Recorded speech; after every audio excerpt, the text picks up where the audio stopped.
Bonjour à tous, ici Catharsis by The Loustic et aujourd'hui nous abordons le sentiment de la gêne. La gêne, sentiment provoqué par un embarras. Soit nous sommes embarrassés par la situation de quelqu'un en face de nous, soit nous sommes embarrassés par nous-mêmes. Enfin, tout ça se caractérise par un mal à l'aise. Tu m'embarrasses, Agathe. Ouais, je vous embarrasse tout le temps, et le pire c'est que je m'en aperçois même pas. C'est ça qui est beau. C'est ça qui est beau, c'est pour ça que j'anime ce truc, parce que je ne connais pas la gêne, quoi. Je provoque la gêne, mais je la connais pas. Donc pour en parler avec nous, Stanislas. Bonjour. Est-ce que tu as quelque chose à dire sur tes chaussettes? Non, mais je pense que Jessie a beaucoup de choses à dire sur mes chaussettes. Et donc aussi Sur tes avec... chaussettes? Ouais. Je pense que tu peux parler chaussettes de tout le monde. Ouais. Laisse-moi ma tête tes chaussettes. Non, en fait, Ça devient déjà gênant là. voilà, une vraie gênance. Donc, Et aussi avec nous, Jazia. Bonjour. Alors, je vais pas trop parler des chaussettes de Stanislas parce que je le gêne. Mais les miennes, c'est des petits renards. C'est très Et mignon. ça, c'est mignon. Ah Ouais. oui, Mr. Fox. Voilà, moi c'est Rémi. Vu que c'est l'épisode sur la gêne, je vais en profiter pour ajouter des petits bouts d'extrait de Christian Clavier. Voilà. C'est normal qu'on ait des effluves de chaleur là sur le plateau là. Le CCMU. qui sera sans doute notre fil conducteur. CCMU, le Christian Clavier Malaise Universe. Exactement. Nous commençons par Stanislas qui va nous parler de l'Odyssée de Pi d'Angly, sorti en 2012 et Oscar de la mise en scène. Alors, Oui. en fait, si j'avais voulu parler d'un film qui m'a mis mal à l'aise, je sais pas si j'aurais parlé de l'Odyssée de Pi à la base. Je pense que j'aurais parlé de Ring. Ringu, la version japonaise, pas le remix américain à mi-chemin entre le road movie sauce tomate et le tour de boucherie équestre. Le film en fait. Hein, Le rouge. Le truc bien, quoi. Celui qui est formidable dans ses ambiances et surtout sa bande son idéale un soir d'été pour se rafraîchir en se faisant courir le frisson le long de l'échine. Un vrai film d'horreur, un bon film d'horreur. Quoi. Je vais en parler peut-être dans une autre chronique, mais pas aujourd'hui. Mais Ring, c'est bien, j'en profite pour le rappeler si vous en avez l'occasion d'aller le voir, si vous ne l'avez pas vu, allez le voir. Trouvez-le, hein, parce qu'il ne passe plus au cinéma depuis bien longtemps. Donc le plus simple, comme Agathe en parlait, ça aurait été également qu'on vous parle de films du Christian Clavier Malaise Universe. Oh non, Seigneur Hubert. Parce que niveau malaise, ça se pose quand même pas mal. Hein, c'est quand même une puissance de la nature de ce côté-là. Mais je vais plutôt parler d'anecdotes personnelles au regard d'un film donc, qui est l'Odyssée de Pi. C'est donc un film qui est sorti en 2012, un film de Angly, mais un film qui est également adapté d'un livre de Yann Martel, publié en 2001, avec Shohraj Sharma dans le rôle titre. Un film qui est bien et qui avait par ailleurs fait l'objet d'une controverse, donc déjà en premier lieu le livre adapté du film, puisque l'auteur n'avait peut-être pas eu une idée originale quant au fait de faire se balader des adolescents et des félins de grande taille sur des bateaux pour des vacances animées. Alors oui, en fait, le bouquin. Alors, la référence, c'est que, en fait, il y avait déjà un auteur qui, je crois, était allemand, mais il faudrait que je revérifie, qui avait déjà écrit un livre sur l'histoire de quelqu'un qui dérivait dans un navire avec, cette fois-ci, non pas un tigre, mais un jaguar. Donc, il y a quand même de fortes similitudes entre les deux histoires originales. Mais bon, a priori... C'est comme le roi Léo et le roi Lion. Voilà, sauf que depuis, il y en a un qui a quand même assumé, Disney, qu'il avait complètement repompé le roi Léo, alors que là, dans ce cas-là, non, il ne connaissait pas C'est la première histoire. Heureux hasard. Exactement. Oh non, que nenni. Alors, que nous raconte l'Odyssée de Pi ? Eh bien, ça nous raconte l'histoire du jeune Piscine Molitor Patel. Voilà, il s'appelle Piscine Molitor. Donc, je vous laisserai regarder le film pour comprendre pourquoi ce jeune homme s'appelle Piscine Molitor. Et petit twist pour les Français, la piscine Molitor existe réellement. Vous la trouverez dans le 16e arrondissement de Paris, qui, suite à de nombreux travaux, a pu réouvrir en 2015. Juste à côté de chez moi. Et voilà, et pour avoir vérifié, elle est complètement hors de prix. C'est Oui, de l'ordre de c'est- plus non. de 3000 € l'année pour C'est- pouvoir aller y tremper vos gambettes. C'est absurde. C'est absolument formidable.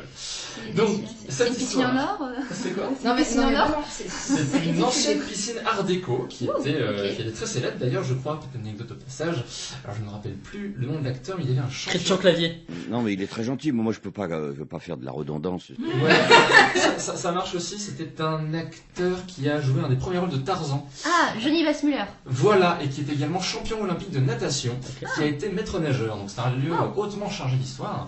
Voilà. Et moi j'ai une anecdote sur ton anecdote. Vas-y. Pour la sortie du film L'Odyssée de Pi, ils ont fait une séance spéciale à la piscine Molitor et ils avaient mis des barques sur toute la piscine Ça, c'est vrai. et les gens ont regardé du coup un film sur piscine Molitor dans la piscine Molitor. Bon, alors, notre ami Pi, parce qu'on va l'appeler Pi, parce que Piscine Molitor c'est un petit peu long quand même, il habite en Inde, vers Pondichéry, et à ses parents, surtout son père dirige un zoo, c'est la cata, c'est la crise, et du coup il décide de migrer au Canada en emportant un certain nombre d'animaux avec eux à bord d'un cargo. Alors commença pour moi le plus grand des voyages. Je vais rentrer dans le divulgachage, donc si jamais vous avez envie de voir ce film qui est très beau au demeurant, je vous laisse le regarder. Et donc couper les 10 prochaines minutes de chronique allègrement. Donc tout ce beau petit monde part à bord d'un cargo dans lequel ils vont rencontrer une pléthore de personnages absolument sympathiques, ou pas du tout. Cargo qui, histoire de remuer un petit peu les choses, va bien évidemment faire naufrage, et puis va se retrouver à la dérive dans un cargo, accompagné de quelques sympathiques animaux que son père avait emmenés avec lui, un zèbre, un hyène, un orang-outan, un rat, et toujours un bout-en-train tigre du Bengale, appelé pour l'anecdote Richard Parker. Je sais pas à quoi cette information ne servait beaucoup dans le film, mais en tout cas, nous le savons. Il est de la même famille que Spider-Man alors. Tout à fait, et que le caméléon et beaucoup d'autres grands personnages illustres avant lui. Voyage option Arche de Noé, donc.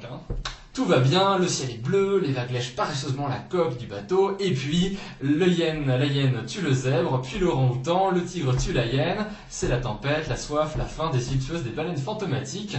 On est embarqué dans un tourbillon dont vous ne sortez pas. Et ne restera plus qu'à la fin, Pi, le tigre, qui vont aller s'échouer sur les côtes du Mexique. Une bien belle aventure dans laquelle finalement l'adolescent et l'homme dépasseront la limite interespèce pour combattre leur adversité et survivre ensemble. Je voudrais faire la voix des bandes annonces. Mais je pense que nous devrions faire des bandes annonces.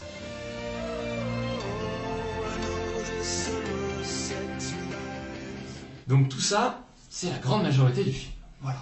C'est un beau récit d'aventure, l'adolescent, le tigre, des images magnifiques, film de divertissement familial, absolument parfait. Et donc, t'as une phobie du tigre? J'ai une énorme phobie des tigres. Principalement le fait que ils font quand même 300 ou 500 kilos et puis ils courent plus vite que moi. Autre scène.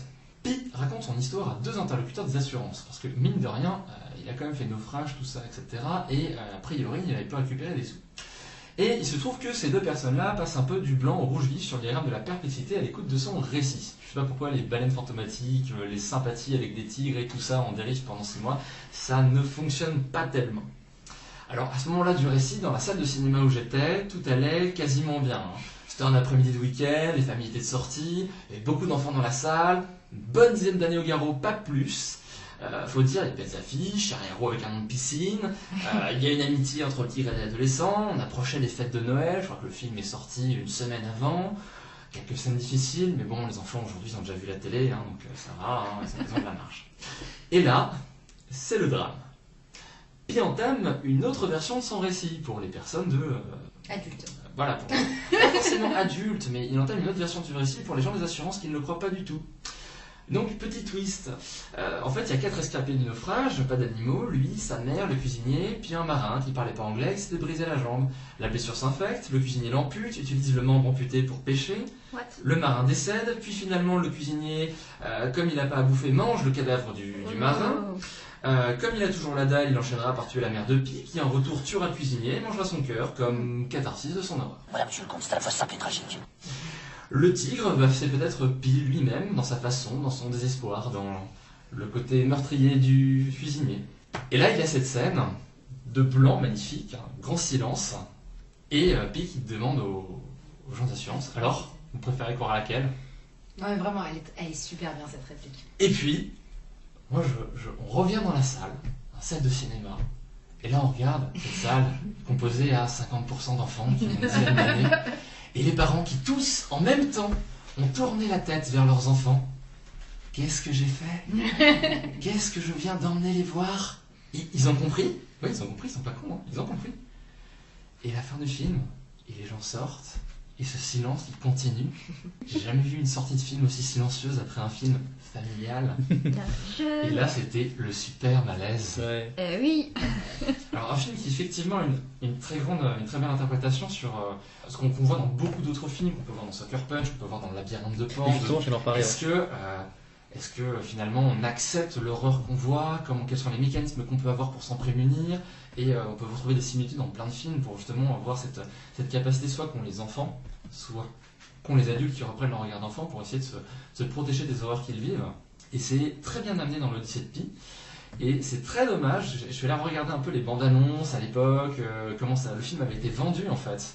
Et il a vraiment été vendu comme Pour les enfants, divertissement familial, un peu hardcore effectivement, Absolument. mais comme un divertissement. Oui, bah du coup, justement, le labyrinthe de Pan, c'est pareil. Tu regardes la bande-annonce, t'as l'impression de voir un film pour enfants et tu regardes, c'est vraiment horrible. Ouais. Alors, le labyrinthe de Pan, C'est traumatisant. mais au moins, le labyrinthe de Pan, je crois qu'il est pas interdit moins de 16 ans, moins de 12 ans. Non, pas du tout, il me semble pas. Hein. Il me semble.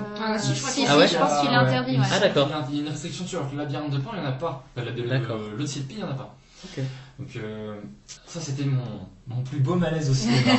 Ouais, je comprends. Donc un malaise caractérisé par le silence, quoi. Là, Exactement. c'était, Là, le silence, autant dans le film, ouais, parce qu'il y a c'est ça. effectivement Et ça une- s'est transfusé une dans la pause, salle. Et ça s'est magnifiquement passé dans la salle. Et qu'est-ce qui était le plus génial à ton avis, les enfants ou les parents? Les parents, clairement. Ouais. Parce que les enfants, je pense, déjà, je pense qu'il y a cette capacité qu'ont les parents à oublier ce qu'ils étaient quand ils étaient gosses, hein, et la capacité de résilience qu'ils avaient par rapport à ce qu'on leur vendait comme image et comme récit. C'est quelque chose qui est très fort, et j'ai vraiment l'impression que du coup, les parents étaient plus gênés que les enfants à se dire, à la fois, ils sont gênés par le récit, parce qu'eux aussi viennent de le subir, et ils sont gênés par qu'est-ce que je viens de faire en tant que parent. Donc il y a aussi ce côté-là. Du coup, le labyrinthe de Pan a une interdiction en moins de 12 ans. D'accord, ok. Vous Ouais. l'avez vu, vous deux, José Ouais, et je l'ai Rémi? vu, mais j'ai un j'ai peu le vu même au cinéma, sentiment ça. sur ce film. C'est vrai qu'on est vraiment chamboulé au moment où il y a le twist. C'est très très impressionnant. Moi, je m'y attendais vraiment pas du tout, quoi. Je m'attendais vraiment à juste un film fantastique, un peu, voilà, onirique, quoi. Donc, ouais, quand c'est tombé, j'étais. Moi, ça m'a rappelé un jeu vidéo auquel j'ai joué, qui s'appelle Papa et Yo, et c'est pareil, un film très enfantin, etc. Où en gros, on joue un petit garçon qui trimballe un gros monstre pendant tout le jeu, et des fois il s'endort, on sait pas trop pourquoi, donc on n'arrive plus à le traîner, etc. Et à la fin du jeu, on se rend compte que c'est une métaphore où en gros, t'as un gamin qui peut plus supporter son père alcoolique. Donc c'est là, ah merde. Voilà. Effectivement. D'accord. Et toi, José? Oui, moi je l'avais vu au cinéma, mais j'avoue, il y avait que des adultes dans ma séance, donc j'ai pas- Ah, j'ai pas bah vu. oui, c'est donc bien ça tombé. va. Et En même temps, nous ne pouvons pas aller le voir à Molitor, dans la piscine. j'aurais bien voulu le voir dans la piscine Molitor, c'était quand même bien la classe, mais j'ai pas les moyens. Mais c'était. Non, je regarde un bon souvenir. Ouais, pareil, Et puis puis la vraiment, même le twist, j'étais là en mode. Ouais. C'est malin. Ouais, non. On va te donner un malin. Oscar. Le livre, du coup, c'est vraiment le scénario du livre qui est repris, Ouais. qui est adapté, donc c'est très bien fait. Et après, il a été, je trouve, très bien porté à l'écran, parce que c'est vrai que après, peut-être que maintenant on ferait forcément mieux, mais en 2012, graphiquement, en termes de qualité visuelle, Ouais, c'était c'est quand vrai. même assez poussé, assez recherché. Donc c'était vraiment un beau spectacle, et c'est assez normal finalement qu'on ait pu tomber dans ce piège de se dire, oh bah c'est un bon film de divertissement pour Noël, il y a tout, il y a la période, il y a la manière dont ça a été marketé, il y a les affiches, il y a le héros principal qui est un adolescent, enfin, c'est tout pour tomber dedans. Puis Gérard Depardieu en cuisinier hyper cruel Et cannibale. et cannibale, bizarrement je visualise. Ouais, Bah, là il récemment, joue bien le rôle. ouais, mais récemment il a fait une série, je crois que c'est sur Netflix, où en gros il fait le tour du monde et il bouffe des choses mais immangeables, quoi. Genre, je sais pas, des poulpes, des trucs dégueulasses. C'est bon le poulpe. T'aimes bien le poulpe? Oui, je sais pas. Il y a beaucoup de civilisations. Oui, bon, d'accord, bon. C'était peut-être pas. Les Oui, mais voilà, cafards, justement, c'est des trucs comme ça. Ah, Bon, mais ok. moi, ça me Il rappelle s'agit cette de horrible culture Hot la Boy. mer. Le poulpe. Ah oui, dans Hellboy, ouais. Hot Boy. Mais voilà, en gros, la série, c'est juste Gérard Depardieu qui bouffe des trucs, c'est dégueulasse. Voilà. Ouais. On va passer au film de Jazia, Ape Guide, réalisé par Bo Burnham, qui a été présenté au... Tu l'as mal prononcé, je suis Ouais. désolé, c'est Bo C'est Burnham. Burnham.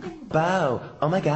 J'ai mal prononcé le E. Donc ça a été présenté au Festival de Sundance et ça sort en France en 2019. Ça sort pour l'instant pas en France. D'accord, très bien. Je me suis Mais- mal renseignée. Est-ce dommage? Mais vraiment, mais ce Ouais. film, je comprends pas qu'il ait pas encore un distributeur français qui l'ait pris. Quoi. Il y a même pas, il a même pas une sortie VOD en France. Donc bon, j'espère qu'avec la saison des Oscars qui arrive, Si un distributeur nous écoute. voilà, si un distributeur nous écoute, mais Non, Grace. n'en quoi. cite aucun, il faudra tous les citer. Oui, mais ça me fait. Ah, il faudrait peut-être citer d'autres piscines alors. Mais c'est vrai. Ah, j'en connais pas d'autres, La hein, désolé. cité de Jean Joubert.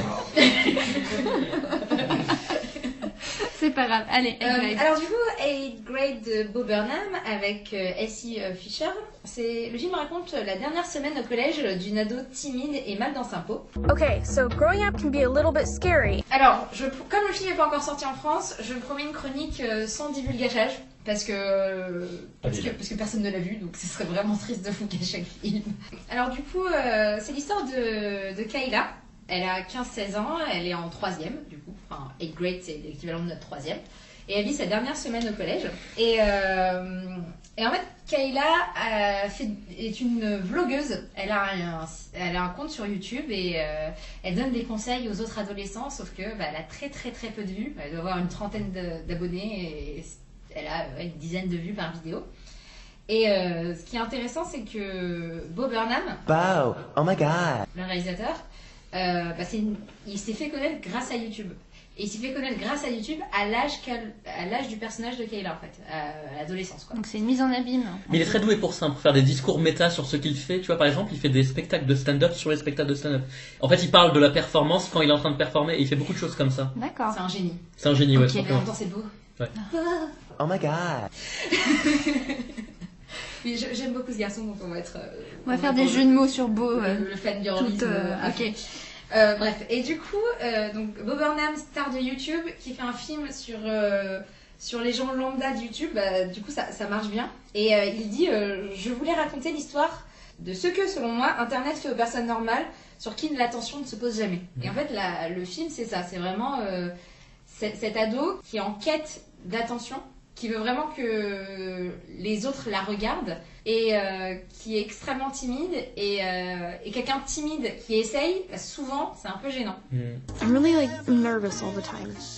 Et elle va faire ça tout au long du film et du coup je trouve ça très intéressant que ce soit l'opposé de l'expérience de Bo Burnham, parce que lui il n'avait pas prévu d'être populaire et c'était devenu une star très très vite, et elle veut que être populaire et ça n'arrive pas à elle, quoi. Et du coup, dans son vlog, elle raconte sa vie, mais elle raconte souvent une version fantasmée de sa vie. Par exemple, quand son père...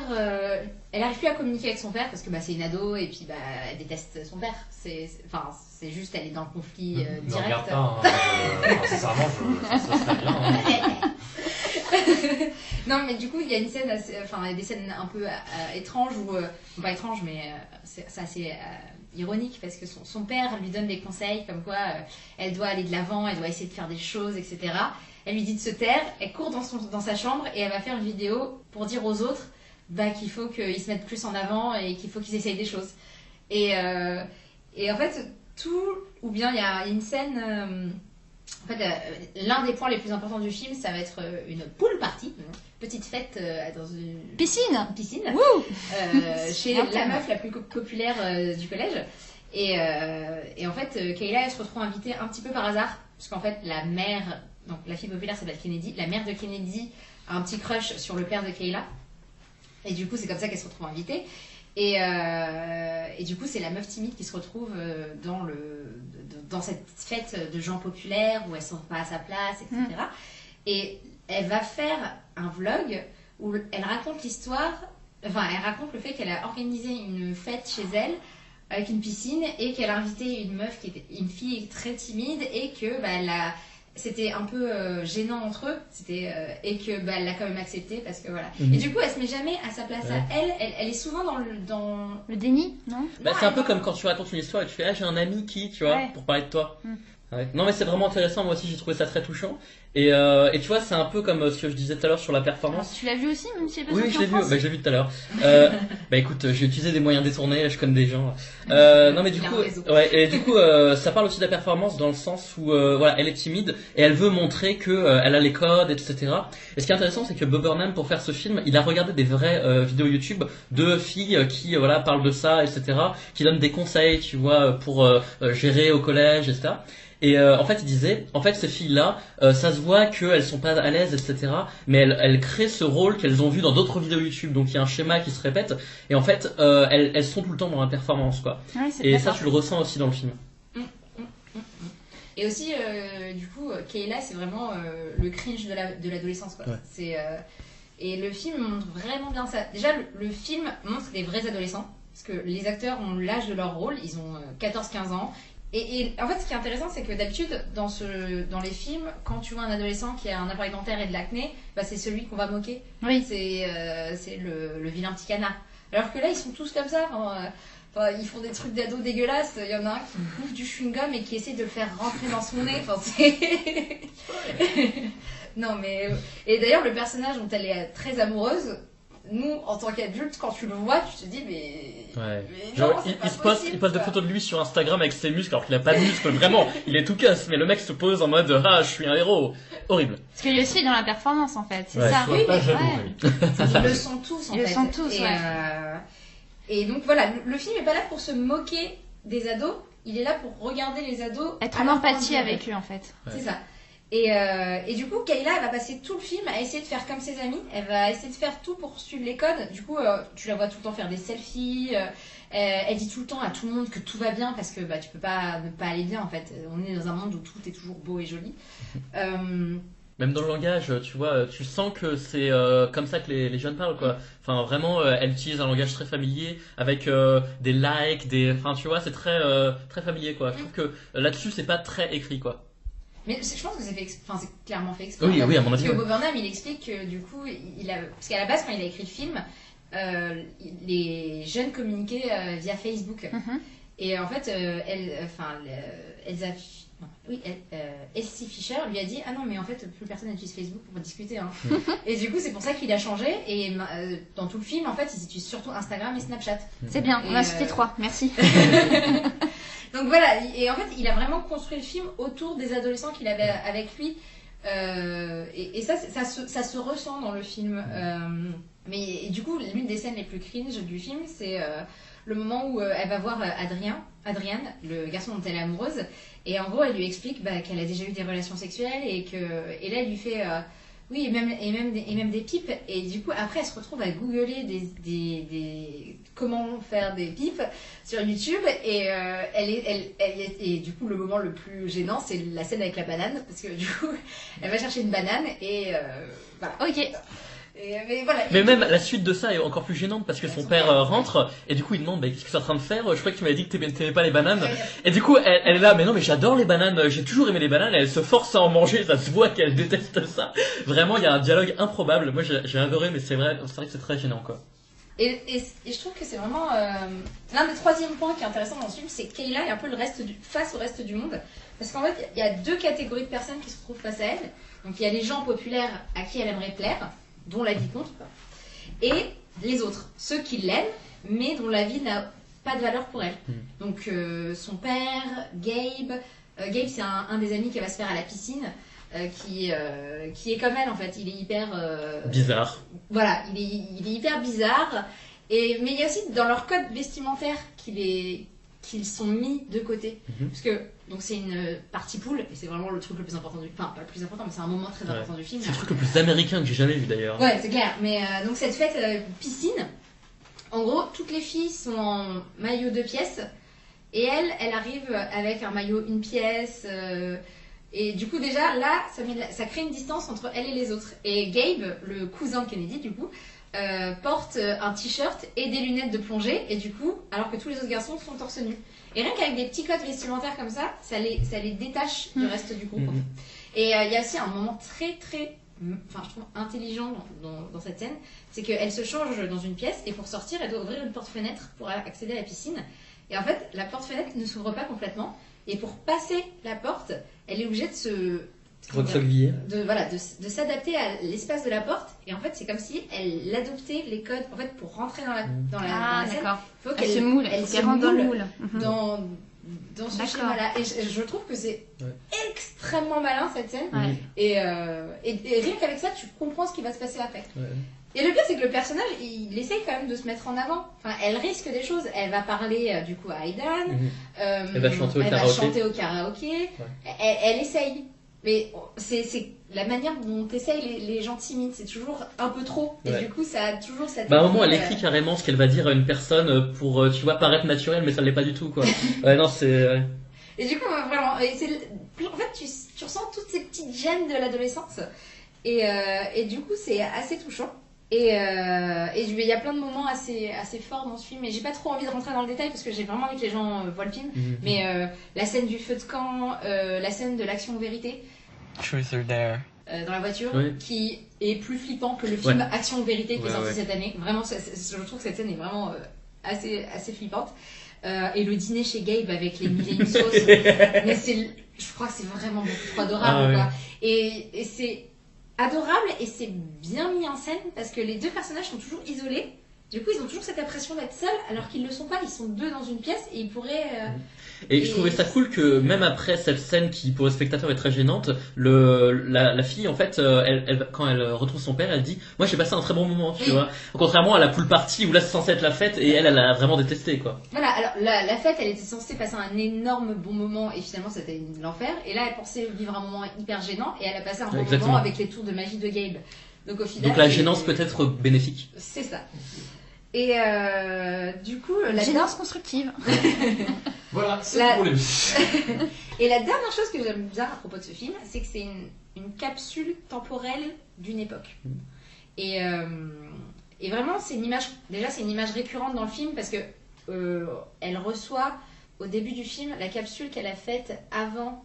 Au moment où elle rentre au collège. Qu'est-ce que tu dis? Pour expliquer en gros, en fait, à l'entrée du collège, elle a mis des objets de valeur dans une boîte qu'elle a en gros enfermée quoi pour toute son année toute sa scolarité.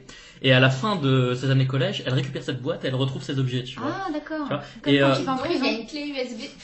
Oui, c'était absolument. D'ailleurs, la question temporelle a été inventée exactement pour ça, tout à fait. Et du coup, il y a une clé USB où elle a laissé un message pour elle du futur en fait. Waouh. Et du coup quand elle se revoit, elle se rend compte qu'elle a fait rien de ce qu'elle avait prévu au début du collège. Et du coup ça la rend triste et c'est aussi pour ça qu'elle rajoute un effort pour essayer d'être plus cool. Et du coup voilà. Et donc cette image récurrente du film fait que j'ai l'impression que le film essaye de faire un instantané en fait de l'adolescence d'aujourd'hui à la fin des années 2010. Et du coup A-Grade, le film arrive à nous montrer l'adolescence avec justesse.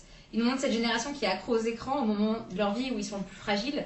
Et ce qui est assez ironique, c'est que le film a été rated R aux États-Unis. Donc c'est l'équivalent de notre interdit au moins de 16 ans. Ah oui. Alors que la cible du film, c'est les gens de moins de 16 ans, c'est les adolescents. Et c'est la preuve que les adultes, ils n'ont pas vraiment conscience de la réalité qu'est le collège et du mal-être qu'ils vivent. Et donc voilà, je trouve qu'il y a plein de trucs intelligents dans ce film. C'est bizarre que ce soit rated R parce qu'il n'y a pas de scène particulièrement. Je pense que c'est... Elle mange une banane quand même. Excuse-moi, c'est vrai. Voilà. C'est parce je pense qu'il y a des fucks et des trucs comme ça. Ok, ouais. À partir d'un certain moment. Oui, non, c'est vrai, c'est vrai. Et du coup, comme ils parlent comme des ados, ils parlent comme des ados, quoi. Donc ils vont pas. Et voilà. Et du coup, j'ai envie de conclure par Gucci. Yes. Alors Rémi, toi, c'est dans le film. En fait, elle conclut toutes ses vidéos sur YouTube par Gucci. Voilà. Avec un signe de doigt. Gucci. Et nous citerons aussi Chanel et Dolce Gabbana. Ce qui paraît, c'est le nouveau truc cool. En fait, Bob Burnham lui a demandé c'était quoi le nouveau truc cool. Et elle fait, ah non, mais maintenant. Non. De Carrefour. Il a mis Gucci en pensant que c'était cool. Et pendant le tournage, il fait non, mais si, mais plus personne ne dit ça. Du coup, il est déjà en retard sur les trucs qui sont censés être. C'est une tranche de vie, hein, forcément. On peut pas. C'est une capsule temporelle, quoi. Non, mais en plus, c'est un peu. Bob Burnham, il a 29 ans. Ouais. Donc, ah oui. il est jeune, il est plein de talent, il est beau. Il est beau. Ouais. Non, et puis vraiment, si j'ai juste un truc à vous conseiller, c'est de regarder ces spectacles. Make Happy, je l'ai vu au moins 15 fois. Ce spectacle est tellement bien écrit et vraiment, il a une vraie distance avec ce qu'il fait, avec son métier, avec la manière dont il est arrivé là. Bon, il a eu et puis il a eu pas mal de périodes de dépression, du coup. Il a beaucoup de distance avec lui-même. Il y a une autodérision, quoi. Plutôt de la distance, et pas que de l'autodérision. D'accord. Il n'est pas que là pour dire du mal de lui. Enfin, il est plus là pour dire du mal des. Enfin, pas de dire du mal. De l'époque. Mais voilà. Mais en fait, c'est juste par exemple, il explique souvent il a du mal avec ses fans parce que il veut que on reste critique face à lui. Et il dit aimez-moi. Enfin, si vous aimez ce que je fais quand je le fais, mais m'aimez pas juste parce que je suis moi. Si je commence à faire de la merde, faut me le dire parce que sinon je changerai pas. Et j'aime bien sa manière de voir le monde. Voilà. Gucci. Alors nous allons passer à la France avec un film français. Tu as parlé de Mon Roi de Maïwenn, sorti en 2015. Ouais. Avec Christian Clavier. Écoute, on va mettre un extrait de Christian Clavier qui parle de ce film. C'est vrai, ça, qu'est-ce que c'est que cette curiosité malsaine? Du coup, oui, je vais parler de Mon Roi. En fait, j'avais un peu hésité parce que au début, je voulais parler d'un film gênant un peu comme pour Ed Grade, un film qui vraiment te met mal à l'aise, etc. Voilà, je pensais par exemple à The Square qui est sorti l'année dernière, je crois, qui avait des scènes. Palme d'Or, oui. Ouais, Palme d'Or, qui avait des scènes vraiment très très gênantes. Mais en fait, c'est difficile de parler de films comme ça parce que à part dire c'est gênant, il n'y a pas grand chose à dire. Donc je suis parti sur une autre forme de gêne, qui est plus un malaise un peu diffus, quoi. Donc vous allez comprendre pourquoi. Donc je vais vous parler du film Mon Roi de Mai Wen. Donc voilà, c'est une histoire d'amour toxique entre une femme qui est jouée par Emmanuel Berco et un pervers narcissique incarné par Vincent Cassel. Le film suit leur histoire d'amour pendant une dizaine d'années. Il montre un peu l'incapacité qu'a cette femme à se séparer de cet homme qui l'a fait souffrir. Et le film montre les hauts et les bas dans leur relation, leur séparation, leur retrouvailles, etc. Donc le film commence par la phase de séduction, où Vincent Cassel joue le rôle d'un mec solaire, un peu cabotin, bien dans sa tête, etc., drôle. Et vraiment, en tant que spectateur, on peut tomber facilement sous le charme de ce personnage, qui est vraiment magnétique. En fait, ce qui est intéressant, c'est que voilà, il est fantasque, etc. Il est charismatique et il a conscience de l'être, c'est-à-dire qu'il en joue, quoi. Donc forcément, la femme tombe sous son charme. Et donc ce mec, il se montre sous son meilleur jour. Il lui dit rapidement je t'aime. Il lui promet tout et n'importe quoi. En fait, il prétend que c'est un coup de foudre. Et il se comporte un peu comme un enfant. Donc voilà, en tant que spectateur, on peut se dire voilà, ce personnage est juste amoureux. Mais enfin, surtout, ce qui est intéressant, c'est que les répliques de ce personnage, donc Giorgio, elles sont extrêmement drôles. Il y a beaucoup d'improvisation de la part de Vincent Cassel. Il y a, surtout au début de la relation amoureuse, il y a une scène en particulier, moi, qui m'a fait beaucoup rire. C'est celle qui se passe à la pharmacie, qui est assez improvisée aussi, où il se comporte d'une manière assez grandiloquente, comme s'il faisait du shopping dans un magasin de luxe. Aussi loin que porte ton regard, tu peux choisir ce que tu veux. Il se met à commander du Viagra. Voilà, il joue un rôle un peu comme s'il était dans une pièce de théâtre. Donc il se comporte un peu toujours comme ça. Il utilise l'humour pour se mettre en valeur. Ça se voit on sent qu'il aime bien les regards. Quand les regards sont braqués sur lui, il a besoin de l'attention des autres. Mais voilà, c'est là où je veux en venir, c'est qu'il y a comme un malaise qui se dégage chaque fois qu'on voit ce personnage. On se dit il y a quelque chose de bizarre, quoi. On sent qu'il essaye de faire diversion, qu'il cache quelque chose. Il y a beaucoup de zones d'ombre autour de ce personnage. Et puis le fait qu'il utilise souvent l'humour, ça fait qu'on n'a jamais vraiment accès à sa personnalité. Il est toujours dans la performance, dans un jeu permanent. Même quand il blague, on sent qu'il y a une espèce de violence contenue qui profile chez lui. Il y a 2-3 blagues au début même de la relation où il dit t'es tombé sur le roi des connards, voilà, tu vas en chier avec moi et tout. Et ça se voit que quand il blague, il y a un truc un peu bizarre qui se dégage de tout ça. Donc tout sonne faux dans son discours. Et en fait, petit à petit, le malaise devient de plus en plus prégnant et on s'aperçoit que en fait, c'est pas juste une impression, c'est vraiment quelqu'un de vicieux, quoi. En fait, très vite dans la relation, il dit à Tony qu'il veut un enfant, mais dès qu'elle tombe enceinte, il s'éloigne d'elle, il va vivre dans un autre appartement en lui disant en gros Tony, moi je veux cet enfant, mais vivre avec toi, je peux pas, quoi, je te supporte plus. Donc en fait, il prétend que leur relation ira mieux s'il vit à distance, quoi. Il a aussi une relation assez bizarre avec son ex, c'est-à-dire que il la voit toujours, il l'appelle de temps en temps et au moment où elle tombe en dépression, il va s'inquiéter pour elle, il va la visiter à l'hôpital, il va vraiment, en fait, il est plus proche de son ex que de sa femme, quoi. Parce que oui, aussi, il se marie. Alors, chose anecdotique mais amusante, c'est qu'ils n'ont pas d'alliance au mariage. Ça prouve que voilà, Giorgio, il veut pas d'engagement véritable. Mais en fait, ça se voit qu'il a quand même peur qu'elle parte, quoi. Et ça, en fait, moi je me suis du coup un peu intéressé au pervers narcissique. Je m'étais jamais intéressé à la question, mais il y a des choses très intéressantes. Et en fait, au fondement du pervers narcissique, il y a la peur de l'abandon. En fait, il y a une angoisse que l'autre personne s'en aille. Et du coup, en fait, de manière générale, le pervers narcissique a peur de l'abandon, donc il va projeter cette peur sur sa victime en la manipulant pour l'empêcher de partir, tout en lui disant attention, voilà, je vais te mettre dehors. Donc il y a la menace, mais il y a la peur derrière.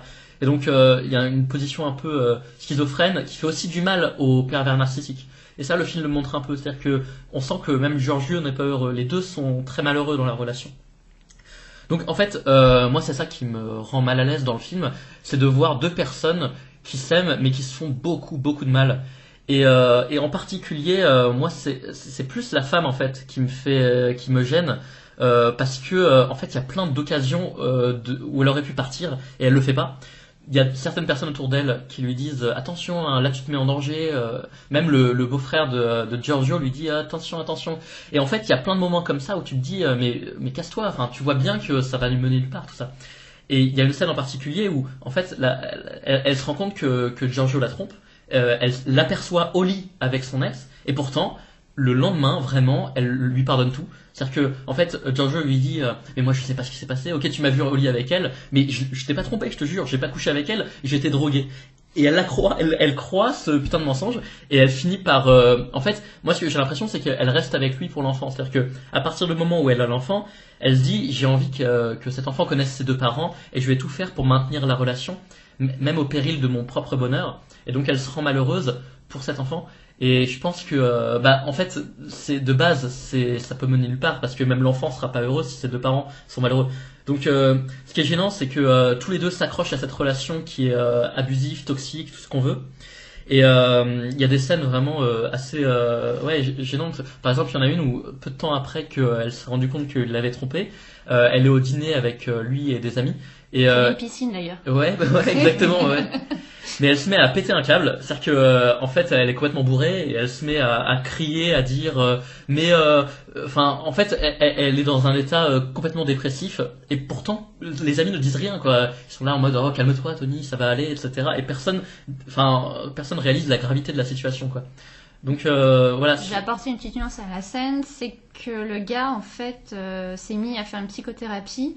Mais il use le fait qu'il va voir un psy pour se mettre en avant, tu vois. Ouais. Elle dit je suis malheureux, faut que je voie un psy et tout. Et du coup, elle ravale sa douleur, elle ravale sa... Et lors de ce dîner, où elle a pris des médicaments d'ailleurs, elle associe ça avec de l'alcool et elle pète un câble dans le sens... mais c'est super, mon mec il va voir un psy, mon mec a des problèmes, et puis en fin de compte en disant ça, on se rend compte que c'est elle aussi qui a des problèmes. Oui, ouais. Et tout le monde est gêné parce qu'au début on devait parler des problèmes de son mec, et puis au final ça revient sur elle quoi. Ouais, exactement. Ouais. Mais c'est vrai que ça c'est intéressant, c'est que on a l'impression que ses amis, on sait pas c'est les amis de qui exactement, si c'est de Giorgio. Parce qu'il a un aspect, je vous ai pas coupé au début, mais tu as dit c'est quelqu'un de lunaire, mais c'est un mec qui est un peu leader d'une bande. Oui. Ouais. Mais c'est vrai que en fait ça on le voit dès le début.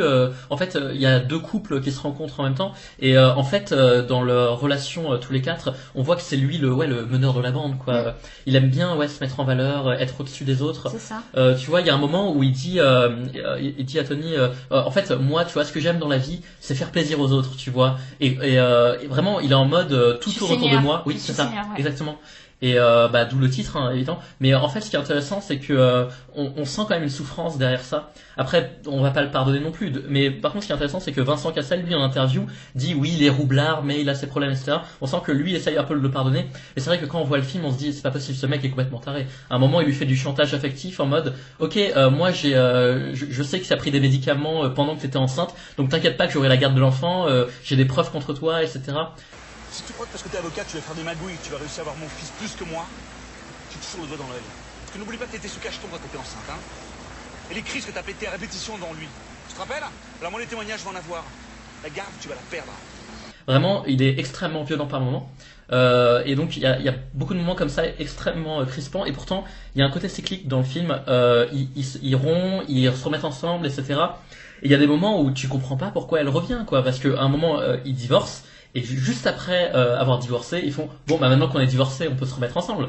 Il y a des moments comme ça, c'est un peu abusé. Là pour le coup, je trouve que au niveau du scénario, c'est un peu trop appuyé là-dessus. Moi j'aime beaucoup le film, hein, mais je trouve que il y a un message beaucoup trop prégnant dans le film. Mais c'est vrai que c'est intéressant. Moi, du coup, je me suis un peu renseigné sur quelles étaient les motivations des personnages, etc. Et je trouve que ça reproduit bien les relations toxiques qui peuvent exister dans la réalité. Donc vraiment très très bon film. Je voulais aussi... Non, moi il y a une scène qui m'avait beaucoup marquée, c'est une scène où ils sont au restaurant, et en gros elle essaie d'expliquer à Vincent Cassel, à Giorgio, tous les problèmes, et le mec il résout ça en disant bon tu m'aimes, je t'aime, c'est bon, ouais. on va passer au-dessus quoi. Ouais. Et je crois que c'est ça. Ouais, mais en fait, scène était ça c'est vraiment, intéressant. C'est vrai que souvent il passe outre les problèmes. Tu vois, à un moment, il a plus d'argent, tu vois. Il y a les huissiers qui viennent récupérer ses meubles, et lui il est en mode ah ouais, il m'avait dit qu'il passait, mais je savais pas qu'il le ferait vraiment, tu vois. Et vraiment, on a l'impression que il y a un truc qui se déconnecte dans son cerveau, ça. et il réalise pas la gravité des situations.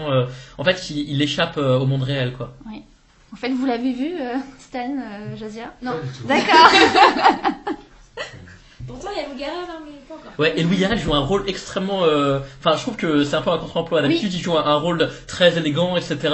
Là, il joue le mec ronchon qui a tout le temps une phrase, un petit pic à placer, etc. Je trouve que le rôle qu'il joue est assez intéressant. C'est vrai, c'est vrai que ce film est à contre-emploi des... D'ailleurs, moi, je m'attendais pas à voir Louis Garrel dans un film de Maïwenn. Ouais. À noter aussi la présence de la sœur de Maïwenn, Ilsilde Lebesco. Ah, je savais pas ça. Oui, donc ça, la compagne, enfin celle qui joue le couple qui va heureux, donc Louis Garrel et Ilsilde Lebesco jouent un couple heureux, donc en opposition avec le couple d'Emmanuel Berco et Vincent Cassel. Et donc, voilà, c'est la belle-sœur en fait est vraiment la sœur de la réalisatrice. Et donc, à noter que c'était une relation vécue par Maïwenn et un mec qui était... c'est inspiré. Oui, c'est inspiré de la relation de Maïwenn et de l'homme avec qui elle était avant Joe Star. D'accord. Qu'elle était en couple avec un mec, un mec qui avait fait fortune dans l'industrie, etc. Okay. Donc c'est... Non, justement, bon. Maïwenn a eu beaucoup d'amants, donc on va dire que c'était le mec entre Luc Besson et Joe Star. Voilà. Bon, eh bien, merci beaucoup de nous avoir suivis pour cet épisode sur la gêne. Nous n'avons malheureusement pas de jeu à vous proposer parce qu'on s'est dit qu'on allait tous vous perdre sur un jeu sur la gênance. Donc, bah écoutez, on va vous dire au revoir. On aurait pu essayer de retrouver les titres de films de Christian Clavier à partir d'une situation. C'est vrai. Ah, c'est vrai, ouais. Alors, j'aime bien les étrangers, mais pas trop chez moi. Bah ça c'est qu'est-ce qu'on a... non, tous. Ah oui, c'est tous. Tous les films. 12 choix. Bah voilà, je crois que c'est pour ça qu'on avait laissé tomber l'idée. Sinon, il y a mon fils est handicapé et j'assume pas trop. Ça c'est Momo, ça. Momo. Oh là là. J'ai des filles et j'aime pas trop leur mari. Qu'est-ce qu'on a fait au bon Dieu? J'aime pas trop les robes. Les visiteurs. Ah oui, c'est à bras ouverts, ouais. Qui s'appelait à la base S'il vous plaît. Non, sérieux? Ouais. Oh la vache. Waouh, malade. Ok. Voilà, désolé pour cette fin floue. Bon, on va faire une vraie fin. Ouais. Alors là, on arrête le coupage, ok. Bon, bah écoutez, Non, bah du coup, c'est toi la merci. Try again. Merci à tous d'avoir parlé, d'avoir su explorer vos instants gênants avec nous, vos films sur la gêne. Au revoir. C'était compliqué. Au revoir. Au revoir. Au revoir.